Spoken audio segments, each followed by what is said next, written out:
Hello guys, it's Steve Michael. I'm here in 1987 here with a review. A review of a film that will be late, known as a late review. That review is Thor the Dark World, which I have seen in 3D. Now, I've seen it not in IMAX, just normal 3D. And let me just say right now, a lot of my friends that I've seen at school, they said, have you seen the film Thor the Dark World? And I said, yeah, I have. And they're like, why haven't you seen it? Well, not my friends from my current school, but old friends of mine, stuff like that. And they're like, why haven't you reviewed Thor: The Dark World? I said, I've been busy and all that stuff. So I decided, hey, why not do a review of Thor: The Dark World for you guys right here?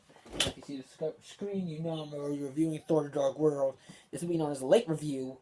And in case you guys didn't know, or check out my Facebook or Twitter, which I put a little post there, I said it was my birthday.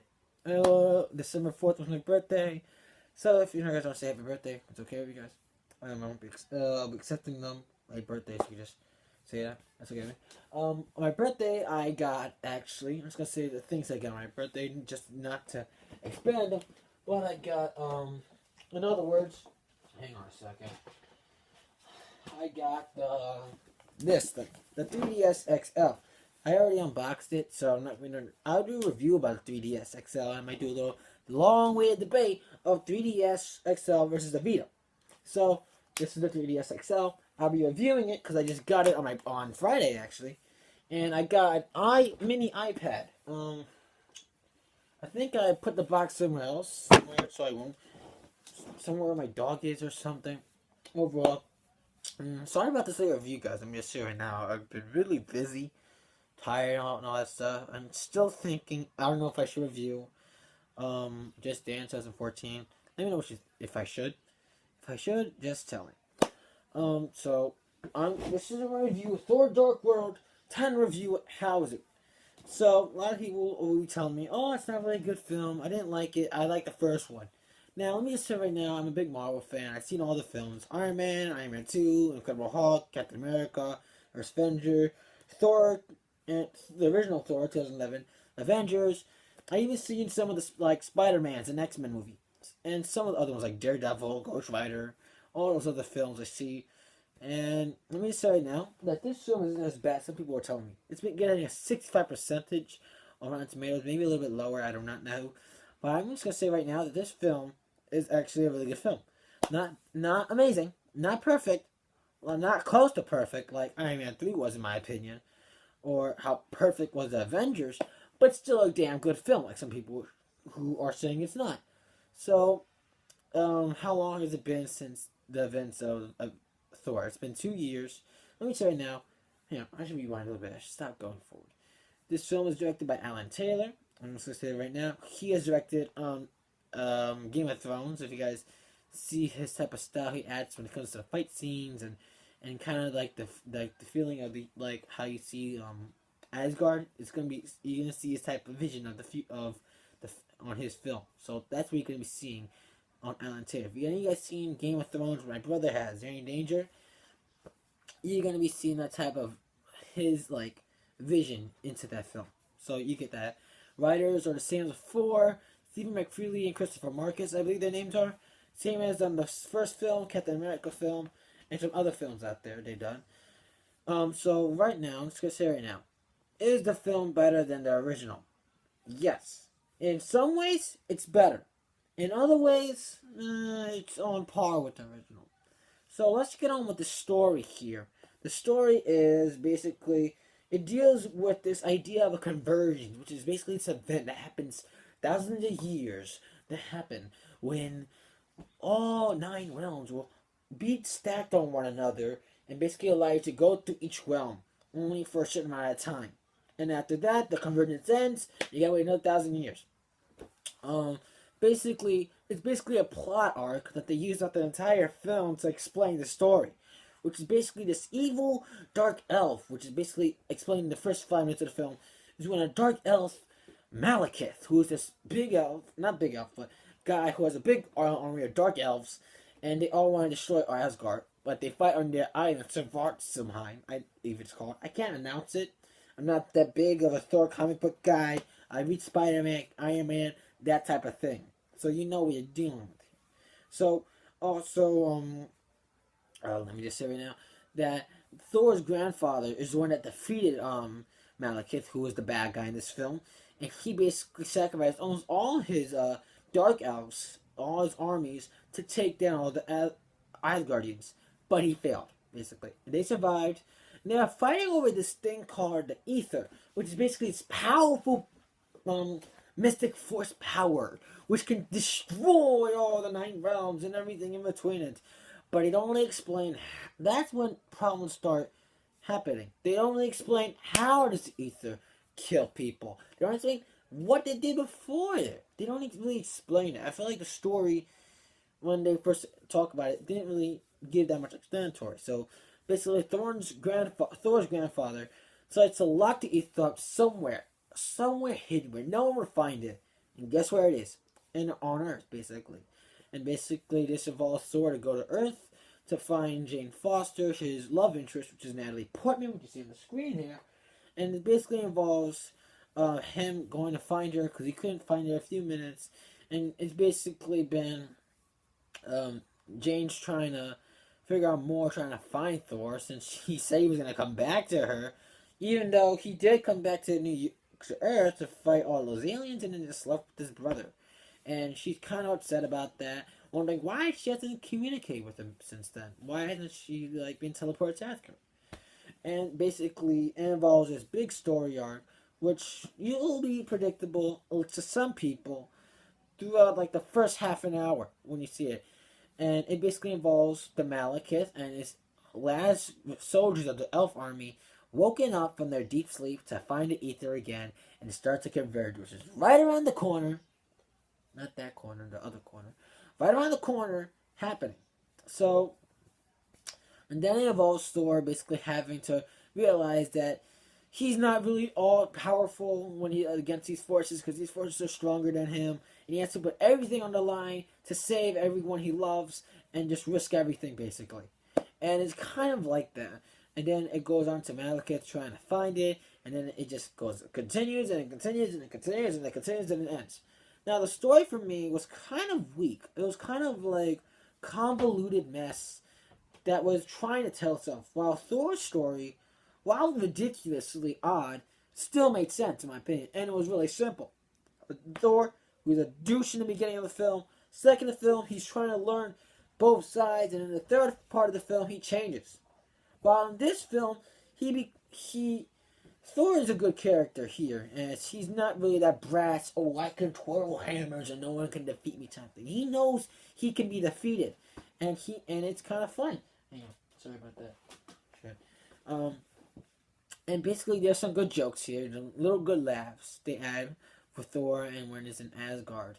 And one thing I'm gonna say that I like about this film, other than the first film, is that in Thor, they didn't really show that much of Asgard itself. They showed a pan of the lane of the rainbow. Then they show up words of Asgard, and that's it. They don't show the front door of it. While in Thor: The Dark World, they show more Asgard. They show more buildings. They see their gel cells, their weapons. And what's cool about this is in films, you don't really see films really add the idea of science fiction and in Viking ages design, decorations mixed together here. And for me, it worked really well, as some of the weapons here felt really more scientific in some ideas. There were some cool weapons that they added. The film kind of reminded me a lot like these films. Thor, of course. Star Wars a little bit for some reason. A little bit of Star Trek for some reason as well. I don't know why.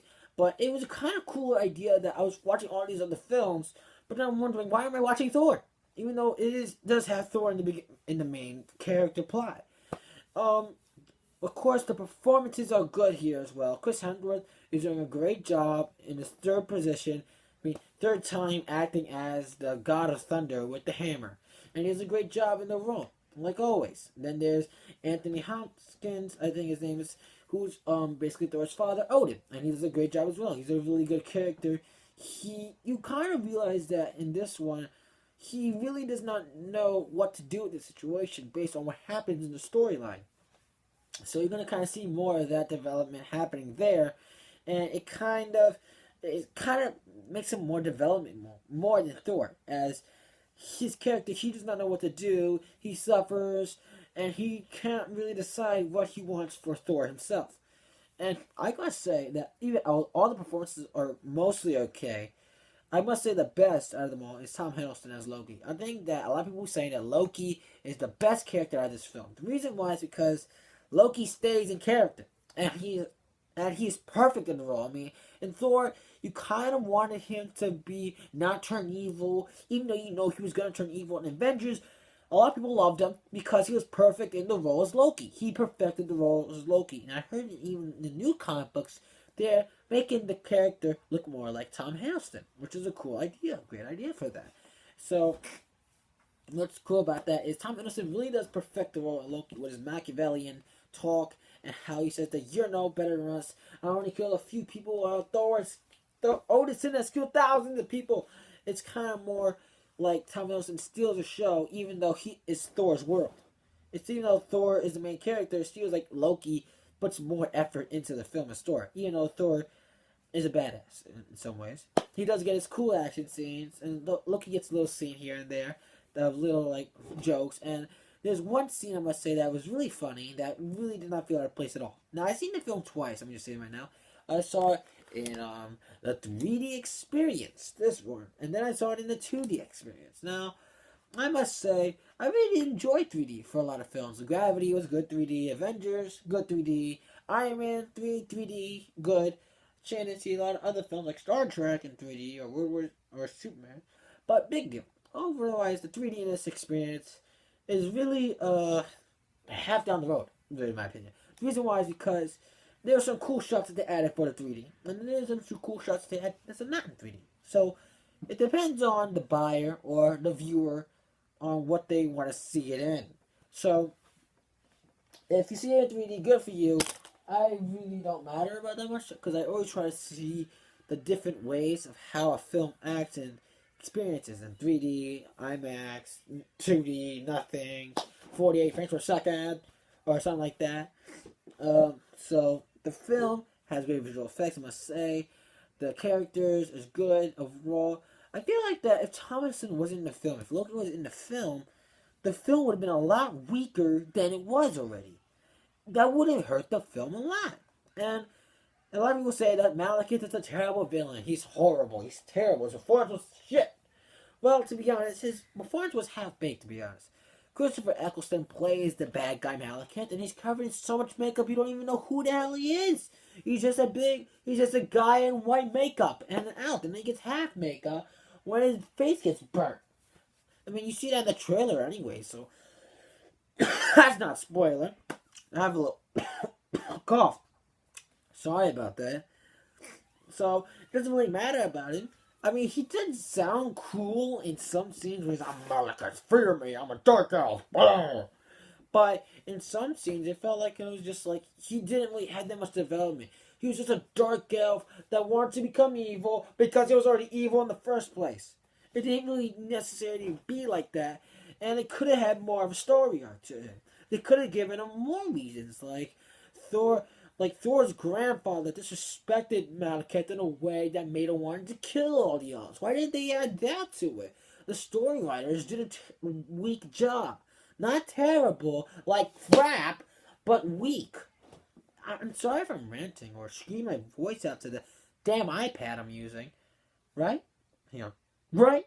But I'm just trying to tell the truth here. In my opinion, the story isn't garbage like some people are saying it is. Reviewers be nice to the film for once. But the film just doesn't really grasp that feeling that I wanted it to hope that it could have. And the supporting characters' roles like Stellan Skarsgård, Kat Dennings, and some other actors that are in the supporting roles, they do a fine job in the role. They do the fine job as their best as they could with some of the jokes that they add into the film because it's just funny. And, you know, it's just good overall. I think the supporting roles were better than Malekith, to be honest. I mean, Malekith's in a little bit more of the film than those supporting characters. And Stanley shows up for a few seconds in the film, which made me laugh in the theater. And I was kind of giggling as see Stanley's still another film even though he's 90. And if you do see the film in 3D, which the only reason that it might be I saw in 3D was see the 5-minute scene of Captain America: The Winter Soldier, which was really less than half of the 5 minutes was a new trailer of Captain America that was only viewable in 3D. The rest of the scene is a little fight scene that happens. I like the fight scene. Some people will not because they hate shit and all that crap. So overall, it's up to you guys what you think about it. So, if you hear screaming in the background, my brother Danny Danger on Vines. He just got Vines. He showed me some cool stuff on it. So, I don't know if I'm going to be on Vines, just technically saying. I mean, I'm already on enough things. Twitter, Facebook, YouTube. Isn't that enough? Isn't it enough? I gotta be on everything now? I don't want to. So, excuse me. I had that coming along. I was stuck in my chest. So, overall, what do I give the film out of 10? Did I cover everything? Alright, music, good. Okay. Visual effects, good. Action scenes, brilliant. Well done. Alan Taylor does a great job with the action, the choreography, how it was well done. Some of the supporting characters were stronger than the villain, which sucks ass. And I just feel like the film just could have been more stronger than what the story writers wrote. I felt like the story writers just went back in the past. I think they were like stuck in the 80s and they were like, okay, what do I write for story of Thor, the Dark World? Oh yeah, I know. Let's just write a simple story with an evolving character and they explain the plot point 3 to 4 times with the film in the first half an hour. Then, yeah, we're done. And let the writers figure out the rest. That's what they did. That's what I felt the story writers did here. At least the writers tried their best with some of the script, which isn't bad at all. Like some people are telling me the script was suckish. But overall, out of 10, the film would have been at least a 7 out of 10 without the good action or without Loki. Without Loki, the film would have been terrible. Not terrible, I mean, these actors did a good job, except that big old bump. I mean, Idris Elba did a good job, even as, like, the guardian of all realms, and he could see everything. Even Idris Elba did amazing. He wasn't even in the film that much. It sucks, I wish he plays Mandela in the new Mandela movie, Nelson Mandela. Go check it out. So overall, out of 10, without Loki, the film wouldn't be horrible, it would just be average. So out of 10, overall, I think I would give it at least an 8.5 out of 10. It is just, not an 8. I'm just going to give it on par with Thor. Not better than Thor. Well, it does have more action scenes and not terrible choreography. I mean, Thor's choreography wasn't terrible. Well, it was terrible on a 5 out of 10 choreography. Well, this film has a great choreography in its battle scenes. This one does have some things that are better than Thor, but it's other things that suck than Thor. I don't know what people are thinking. I don't know why writers just can't think of a good story. Think of a good story. I mean, look what Iron Man 3. See, and another thing is, I know what I hate about some reviewers out there. Why they're giving it low scores, and users as well, audience, is where are the rest of the Avengers? Where are the Avengers? Where are the Avengers? I'm tired of hearing that. This is not an Avengers film, for God's sakes. It's a Thor film, just like for Iron Man 3. People are complaining about it. Why do you gotta complain? Stop using my hands. Why do you gotta complain about the rest of the Avengers not showing up for an individual film? People are gonna complain about Captain America and Shield's in that film as well. Trust me, they are. Oh my God, I'm gonna rip my head out. I think because in each film, Thor, Captain, and Iron Man, it all happens right after the Avengers. Don't you see that? And even in the beginning, after they show Thor: The Dark World, it shows Loki being chained up and being sent to Odin right after the Avengers. Think after you talk. Just think. That's why it took me so long. Because I tried to figure out, how do I explain this to the people that watch? If you watch, you'll know what I'm talking about. But you don't. Of course not. Why don't you watch? Well, because I'm a young kid who doesn't really know how to think and can't really seem to get an idea out of his head. Right? No. Overall, go check the film out. Ignore those people who are complaining about where are the rest of the Avengers. Where are they at? Are they on the side of the planet helping sea lions help them swim to their mamas or something? No. It's simple, okay? They do call you in the film. They don't answer the phone. Maybe they're busy with Captain America. Didn't you think that? Didn't you think that? People who are complaining about the film? Huh? Huh? No, you don't think that. You just blabber stuff out and wait for stuff to come out. You blabber stuff out, and then you get bitch smacked after you see what happened in the other film. Please stop complaining about it. For God's sakes. God, please. Please. Not police, please. Ah, thank you. So, I know people are going to be screaming in the comments, if they do comment. But, thank you guys for watching. I'm going to calm myself down. Now, please like the video, comment below, and subscribe. I'm joking. Please comment, like the video, and subscribe. It'll really help me out. Also, follow me on Twitter, Michael7. Follow me on Facebook, Michael Martinez or Michael7. I don't really care. Just look at Michael, and you'll find my face in a headset. A beat headset. You would see my face. I mean, if you see this, you can see my face. Please. It would really help out if you comment. Tell me what game should I review. If I'll let you know what games I have. I can maybe do another vlog if I want to. I don't care. I just want to communicate with you guys and give out my message to you, so you won't be listening to those big shot companies who skip the games and movies low scores. Please. Try to look at someone that's lower than them for a change, and try to see their opinion, not the high budget people. Because the more you watch, and the more money they get, and the more they're laughing at the bank. Because I don't get no money at the bank, and I already got nothing. So I'm gonna be reviewing Super Mario 3D World on Wii U, which I got because it's only on Wii U, and I reviewed the Wii U. So if you get to ask me, do a review of the Wii U? No, I'm not doing a review of the Wii U. I already did it. Also, I'll be reviewing these games. I know one of these games came out in October, and I know the other one came out in November. I don't care because I'm still reviewing them. So I'm going to be reviewing these two games on Xbox. Here it is. Assassin's Creed 4 Black Flag. Black Flag, mateys, yes. My brother got this on release day, and this, I know I hate the Call of Duty franchise, right? But I'm going to give this one a shot. I mean, I got this on my birthday. I'm going to be grateful for that. Even though I'm not a big fan of the Call of Duty franchise. You know, I need that screen black. I don't care. I don't care how long that screen's been black. I'm not touching anything. I'm going to be reviewing this. It came in a different case. It doesn't come with the extra plastic on it. It came with one disc covered in 2 discs. So, that type of thing.